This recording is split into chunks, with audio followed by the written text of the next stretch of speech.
एक बार फिर से स्वागत है। हम चर्चा करेंगे जब नक्सली हमले हुए छत्तीसगढ़ में और उसके बाद जिस तरह के बयान धीरे धीरे आना शुरू हुआ। अब जो बयान आ रहे हैं उस बयान से ऐसा साफ लगता है कि अब तमाम जांच से लेकर कार्रवाई तक एक बार फिर सियासत को भेंट चढ़ा दी जाएगी। कम से कम अगर आप नेताओं के, कम से कम बीजेपी और कांग्रेस के नेताओं के बयान को देखें तो ऐसा ही लगता है। सबसे पहले हम आपको बयान दिखाते हैं जो चरणदास महंत हैं, राज्य मंत्री हैं, उन्होंने क्या कहा और भक्त चरणदास उन्होंने क्या कहा। हमारे एक अपराध पर पूरा देश में बवाल खड़ा हो सकता है और बिना कारण भी कई लोगों पर आप इस्तीफा मांगते रहते हो। अगर आप अपना जिम्मेदारी नहीं समझ रहे हो तो हमें आज कहना पड़ रहा है, नहीं तो हम कहना नहीं चाहते थे, राजनीतिक बात करना नहीं चाहते थे।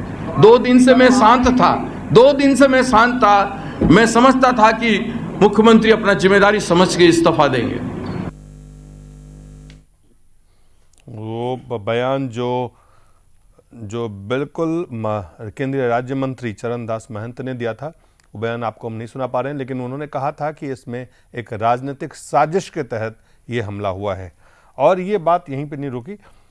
जो बलबीर पुंज जो बीजेपी के नेता है, उन्होंने क्या कहा वो आपको हम दिखाते हैं। माओवादियों, नक्सलवादियों के निशाने पर भारत का लोक है, कोई व्यक्ति नहीं है, कोई पार्टी नहीं है, भारत का संविधान है, भारत की लोकतांत्रिक व्यवस्था है। और उन्होंने भारत के लोकतंत्र के खिलाफ युद्ध का उद्घोष कर दिया है। और अगर एक तरफ से युद्ध का उद्घोष हो गया है तो उसका जो मुकाबला है, प्रतिकार है, वो युद्ध से ही हो सकता है।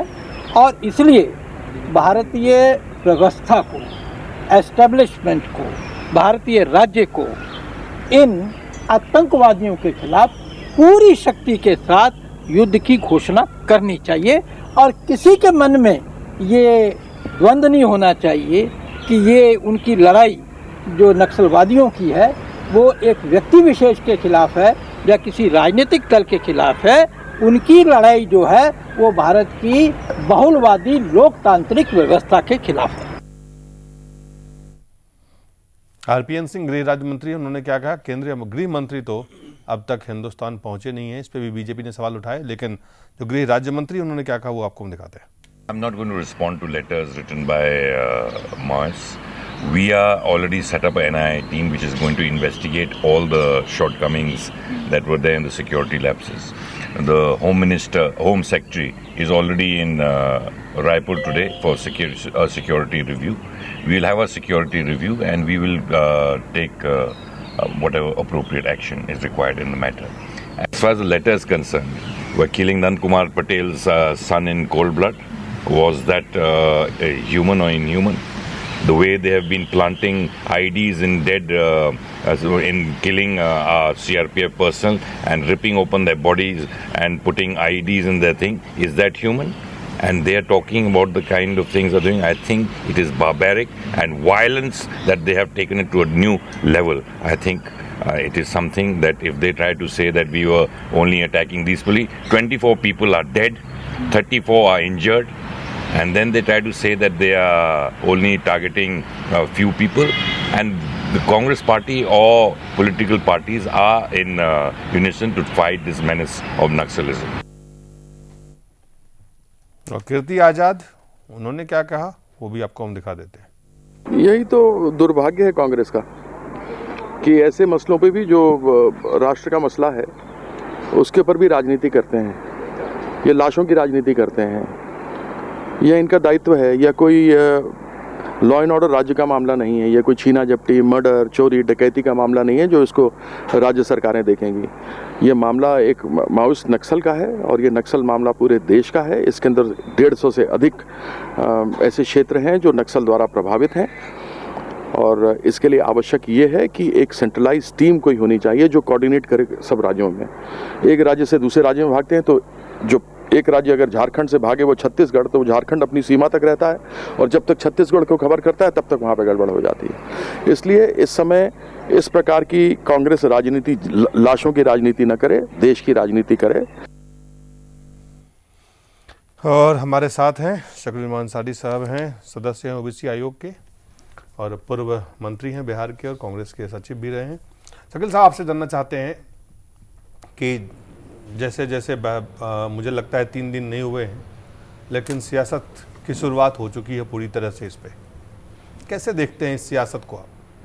नहीं, इस सियासत को मैं अच्छी नज़र से नहीं देखता हूँ कि यहाँ पर राजनीति तो निश्चित रूप से नहीं होनी चाहिए, और लेकिन ये बात अपनी जगह कायम है कि नक्सल मूवमेंट जो है ये 2 तरह की बातें हैं।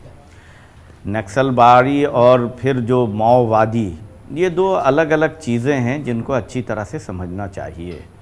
और जो माओवादियों का अटैक है वो निश्चित रूप से वो उनका अटैक इंडिविजुअल्स पर भी हो सकता है, लेकिन मेन टारगेटेड जो है वो हिंदुस्तान के व्यवस्था से है, उनकी लड़ाई है।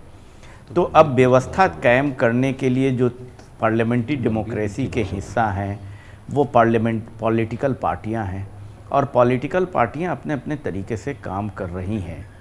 एक पॉलिटिकल पार्टी कोई भी इंसिडेंट होता है तो इस्तीफ़ा मांगता है, तो निश्चित रूप से एक बड़ी घटना होने के बाद, जहां चुनाव भी कुछ दिनों के बाद ही होने वाले हैं, उस राज्य में एक घटना घटती है तो कोई आहत जो होती है, पार्टी के कार्यकर्ता निश्चित रूप से वो आहत हुए हैं और उनका अपना अलग डिमांड है या कहना है।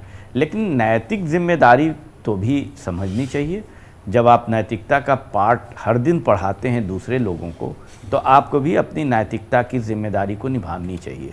और जहाँ तक ताल्लुक़ है नक्सल से लड़ने का, निपटने का, तो निश्चित रूप से एक इशू ऐसा नहीं है कि राज्य सरकारों का है, ये केंद्र का भी है और राज्य सरकारों का है। इसलिए कि केंद्र का जो संविधान है उसमें डिफ़ाइन है कि कौन कौन चीज़ें जो राज्य सरकारों को करना है, लॉ एंड ऑर्डर का सब्जेक्ट जो है वो राज्य सरकारों का है। कई राज्य सरकारों का अलग अलग नज़रिया है। वेस्ट बंगाल में इतने दिनों से लेफ़्ट की सरकारें थी, उसके बाद उनका अलग नज़रिया है। अभी जो प्रेजेंट सरकारें हैं उनका अलग नज़रिया है। बिहार में ये जो माओवादियों के साथ लालू जी की जो सरकार थी उनका नज़रिया, और आज के जो सरकार है नीतीश कुमार जी का, उनका नज़रिया अलग है। इसी तरह से आप देख लीजिए जो हाँ अभी छत्तीसगढ़ की घटनाएं हुई हैं, वहाँ अलग है बीजेपी का नज़रिया। और तो इसलिए हम समझते हैं कि इन सब नज़रियों को जो अलग अलग है, उनकी वजह से ये नज़रिए जो अलग हैं उनको नक्सलवाद को समझने या उनके खिलाफ कार्रवाई करने के लिए, उसमें ऐसा नहीं कि केंद्र कोई पॉलिसी बना देगी और उसका इम्प्लीमेंटेशन आराम से होगा। राज्य सरकारों को तो इम्प्लीमेंट करना ही पड़ेगा। तो राज्य सरकारों की भूमिका भी उसी तरह से आप एक तरफ देश की भावना को भी रख रहे हैं, दूसरी तरफ राजनीतिक भावना का भी आप कह रहे हैं कि बहुत जायज़ है, क्योंकि जब कार्यकर्ता आहत होता है तो स्वाभाविक सा है। और साथ ही साथ आपने कहा कि जो पार्टी नैतिकता का पाठ हमेशा पढ़ाती रहती है उनको भी नैतिकता का ख्याल रखना चाहिए। 3 महत्वपूर्ण बातें देवराजन साहब। ना, मुझे जो समझ में नहीं आ रहे हैं, जो कांग्रेस की नेता किस प्रकार नैतिकता की बात कर रहे अभी, तो मैं पूछना चाहते हैं और हम जाना भी चाहते हैं, आज़ादी के बाद हमारा देश का जो आदिवासी लोगों का जो संख्या, हमारे देश में करीब करीब 8 से 9% आदिवासी हैं, और दुनिया में सबसे ज़्यादा आदिवासी लोग हिंदुस्तान में हैं। इस आदिवासी का जो मिनिमम जो रिक्वायरमेंट है, अपना खाना पीने की व्यवस्था, पानी का व्यवस्था जो है, शिक्षा की व्यवस्था, स्वास्थ्य की व्यवस्था, और अपना जो रोटी वो लोग जंगल से कमाता है उसकी जो व्यवस्था करना, और अपना संस्कृति को बचा के रखना। इसी के लिए आज़ादी का जो 65-66 साल के बाद भी ये लोगों को लड़ाई करना पड़ता है। इसमें कांग्रेस पार्टी हमारे देश में 50 साल से ज़्यादा जो शासन किया है उसका कोई भूमिका नहीं है। अगर ये जो मावोइस्ट की जो घटना के लेकर के हमारे हिंदुस्तान की होम मिनिस्टर बार बार राज्यों की होम मिनिस्टरों का, डीजीपीओं का मीटिंग भी बुलाते हैं।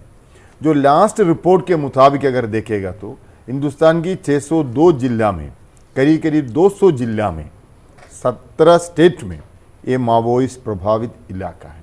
अगर एक राज्य सरकार उसको हैंडल नहीं है, अलग अलग राज्य सरकार भी उसको हैंडल करना पड़ता है।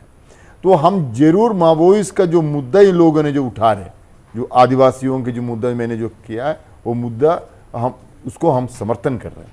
लेकिन जो किस तरीका से ये जो एनिहिलेशन थियरी लेकर के लोग जो चल रहे हैं, जो लोगों को मार कर, जो खून खराबा के माध्यम से अपना जो राइट है वो हासिल करेंगे, हम उसका पक्ष में नहीं है, हम उसको विरोध भी करेंगे। इसलिए हमारा देश एक गणतांत्रिक देश है।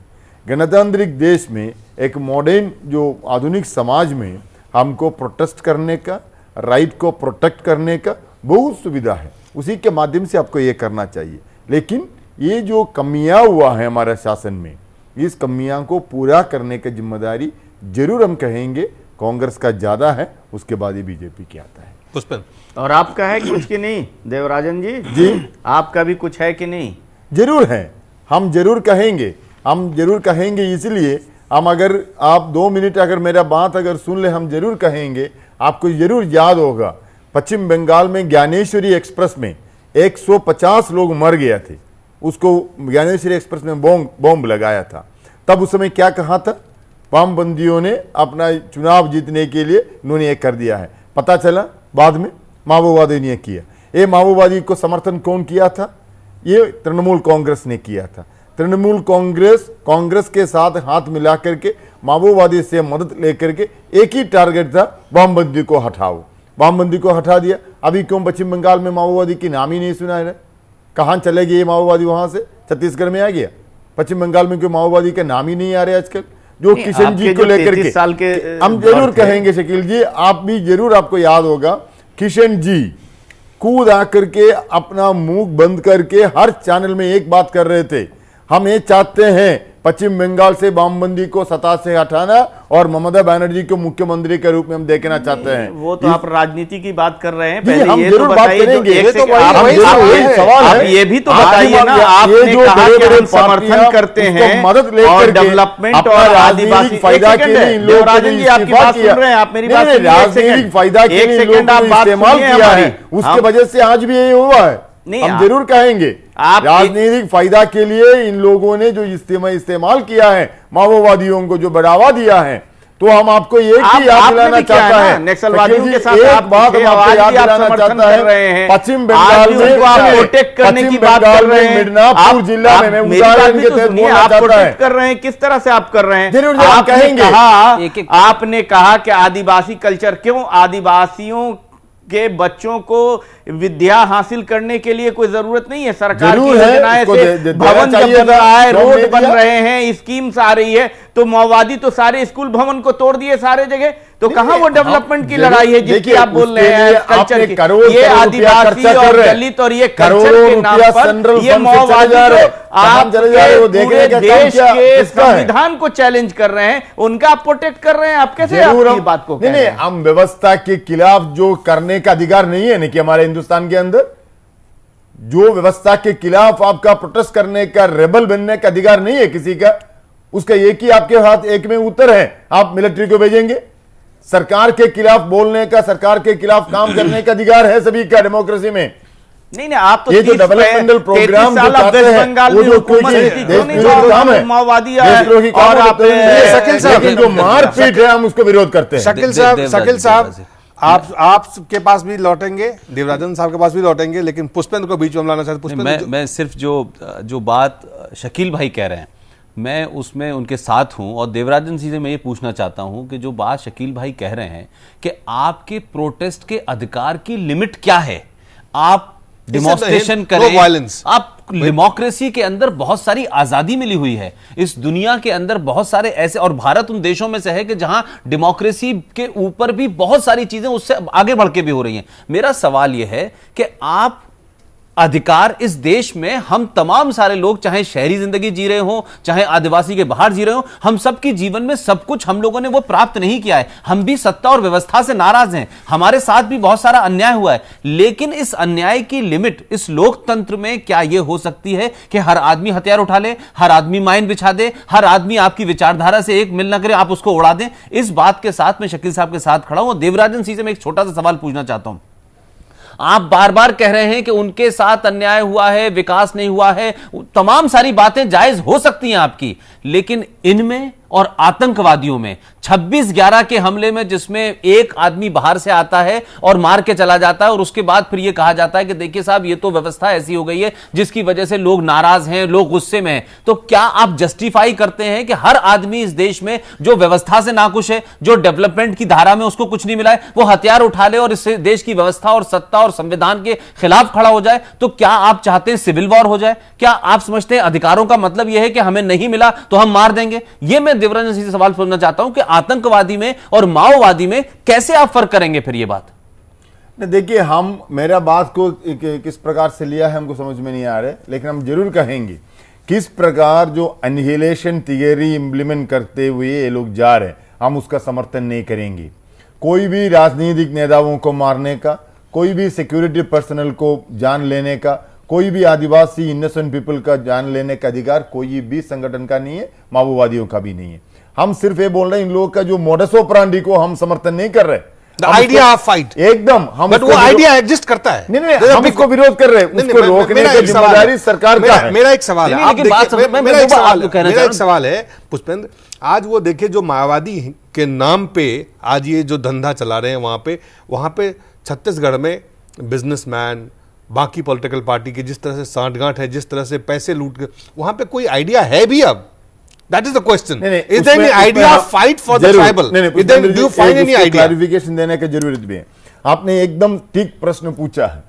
प्रश्न ये है माओवादियों की नाम पर criminals are ruling the कुछ लोग जो काम कर रहे हैं उसमें माओवादी जो आदर्श है कुछ या तमाम कोई नहीं, तमाम हम नहीं बोलेंगे, उसका कोई मिलजुल नहीं है। एक उदाहरण हम शकील जी के बात में भी हम बोलना चाहते थे, उस समय हमको मौका नहीं मिला, हम बोलना चाहता है। आपका याद होगा मिदनापुर जिला में पश्चिम बंगाल की सीपीएम की ऑफिस में माओवादी आकर के हमला किया था। बहुत सारे ऑफिस लूट हुआ था उस समय, उसमें एक ऑफिस का नमूना हम इसलिए बोलना चाहता है, हम उस समय कलकत्ता में था, हमने देखा भी है उसको, जो घटना हमने देखा था हमारे ऑफिस में भी हमने देखा था उसका, पुलिस की तरफ से जो वीडियो क्लिपिंग आया है वो भी हमने देखा, टीवी के माध्यम से वीडियो क्लिपिंग आया है वो भी हम लोगों ने देखा था। एक जॉइंट मीटिंग में हमको देखने का मौका भी मिला है, हमने देखा। आप जरूर शकील जी जानते हैं, बिहार से है, वामबंदी पार्टियों का दफ्तर में अगर जाएगा तो आपको वहां पर कार्ल मार्क्स, एंगल्स, हो ची मिन्ह, मावो सभी का फोटो तस्वीर मिल पाएंगे।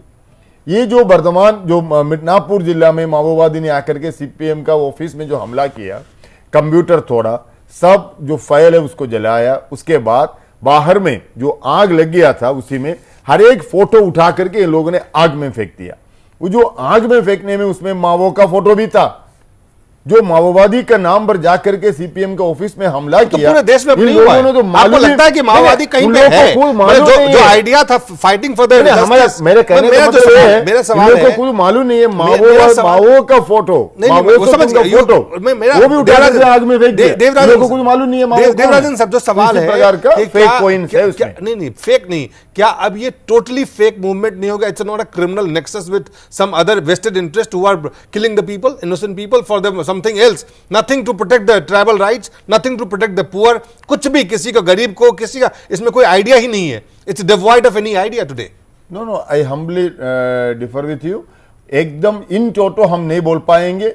जरूर उसमें जो सभी मूवमेंट में कुछ फेक कॉइन्स आते हैं, कुछ ऐसे गलत मूवमेंट होता भी है, हम उसको जरूर कहेंगे। लेकिन जो मुद्दा इन लोगों ने उठा रहे, हमारा देश में पूंजीवादी लोग, साम्राज्यवादी लोग सब हाथ मिला करके बहुराष्ट्रीय कंपनी का नामवर जो काम करते हैं उसके खिलाफ प्रोटेस्ट होते हैं, और अपना लिवलीहुड के ऊपर जब हमला होता है लोग प्रोटेस्ट भी करते हैं। लेकिन बात यह है, पुष्पेंद्र जो कह रहे थे, जो प्रोटेस्ट की सीमा है, डेमोक्रेसी आपको बहुत सुविधा देती है, बहुत फ्रीडम देती है। प्रोटेस्ट की सीमा है, उस सीमा से बाहर गए जी, तो वो माओवादी नहीं है। हम जो बाहर नहीं, जो बाहर गए हैं उसको सुधारना चाहिए, मेन स्ट्रीम में आना चाहिए, सरकार के साथ बात करना चाहिए, जो डेवलपमेंट प्रोग्राम है उसको ठीक तरीका से इंप्लीमेंट करना चाहिए, और अपना सुविधा के लिए जो रास्ता डेवलपमेंट के नाम पे मैं बता रहा हूं, देखिए वहां डेवलपमेंट के नाम पे पिछले 4 साल के अंदर 3000 टेलीफोन पोल, टेलीफोन लाइन, कम्युनिकेशन की लाइन, स्कूल की लाइन, पंचायत की बिल्डिंग ये उड़ाई गई हैं। अब उसमें तर्क ये दिया जा रहा है कि स्कूल की बिल्डिंग में बच्चे पढ़ते नहीं थे, वहां पुलिस रहती थी। मेरा दूसरा सवाल है कि जो लोग एक्शन में है, जो देवराजन ने बात अपनी कही कि वहां आए और उन्होंने माओ की तस्वीर भी जला दी, वो नहीं जानते थे कि ये माओ की तस्वीर है। लेकिन मेरा सवाल यह है कि दो किस्म की लड़ाई लड़नी पड़ रही है। एक तो पुलिस से आप जो वहां हथियारबंद लोग हैं, आप उनके खिलाफ लड़ सकते हैं, लेकिन इस देश में एक बहुत बड़ा वर्ग, चाहे वो यहां से हो वहां से हो, एक इंटेलेक्चुअल टेररिज्म पैदा कर रहे हैं। एक इंटेलेक्चुअल माओवाद का जो है वो ये तो कह देते हैं जब कोई घटना होती है कि देखिए साहब हम इस घटना के खिलाफ हैं, जो मारे हैं हम उनके खिलाफ हैं। वो ये भी कहते हैं कि देखिए साहब हम इस बात को सपोर्ट नहीं करते, लेकिन वो ये बात अपने कैडर तक नहीं पहुंचा पाते। उन इंटेलेक्चुअल्स जो हैं वो इस घटना को सिर्फ क्रिटिसाइज कर देते हैं, इस घटना को कंडेम कर देते हैं, लेकिन आप अल्टीमेटली उस कैडर को नहीं समझा पा रहे कि भाई आपने ये जो किया है इस पूरे मूवमेंट से, वो इंटेलेक्चुअल लॉबी, वो पढ़े लिखे लोग जो इस माओवाद को इंटेलेक्चुअलिज्म के थ्रू आगे बढ़ा रहे हैं, उनके ऊपर कोई, वो इस घटना को कहते हैं लीव ऑन, कैरी ऑन, हमें आगे बढ़ना चाहिए। ये जो एटीट्यूड है, मैं समझता हूं कि वो जो फील्ड में लड़ रहे हैं उनसे ज्यादा खतरनाक जो है विद्वान। सवाल ये जो पुष्पेंद्र सवाल उठा रहे हैं कि आप नहीं चाहते, सवाल है एकदम ठीक सवाल है, उसमें हमारे पास उत्तर भी है। ये है देखिए, हम उसको जो निंदा करने हैं, वो जो एक्शन है उसको हम निंदा करते हैं। उसके बाद जो आदिवासी की जो बुनियादी समस्या है, जो बुनियादी मुद्दा है, उसको लेकर के हम ट्रेड यूनियन के माध्यम से, आदिवासी सभा के माध्यम से, किसान सभा के माध्यम से, हम जो फॉरेस्ट रूलर के माध्यम से हमने उसको समाधान करने के लिए भी हम कोशिश कर रहे हैं। आपको जरूर याद होगा पहला यूपीए सरकार के समय जो वामबंदी पार्टियां मिस्टर कांग्रेस सरकार को बाहर से जो समर्थन कर रहे थे एक कॉमन मिनिमम प्रोग्राम की आधार पर, उस समय हमारे देश में जो कानून हुआ था, जो आदिवासियों के वन भूमि पर अधिकार देने का कानून, हम लोगों के प्रेशर के माध्यम से वो कानून भी तैयार हुआ। नहीं, छोटा सा सवाल है, जो मैं कह रहा हूं आपसे कि आपने कहा कि हम यहां लड़ाई लड़ रहे थे।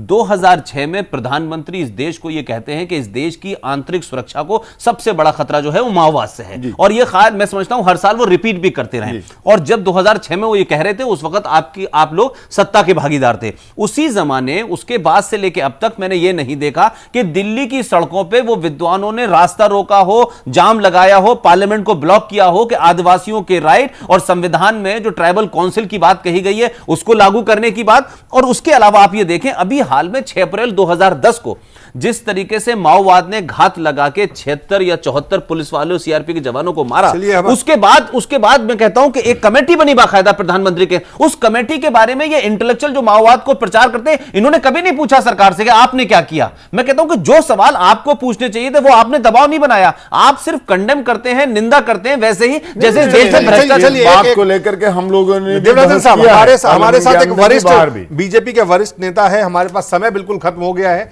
लेकिन फिर भी एक चूंकि हमारे साथ फोन लाइन पे हैं, हुकुमदेव बाबू बहुत बहुत स्वागत है आपका। हुकुमदेव बाबू, आपको मेरी आवाज आ रही है?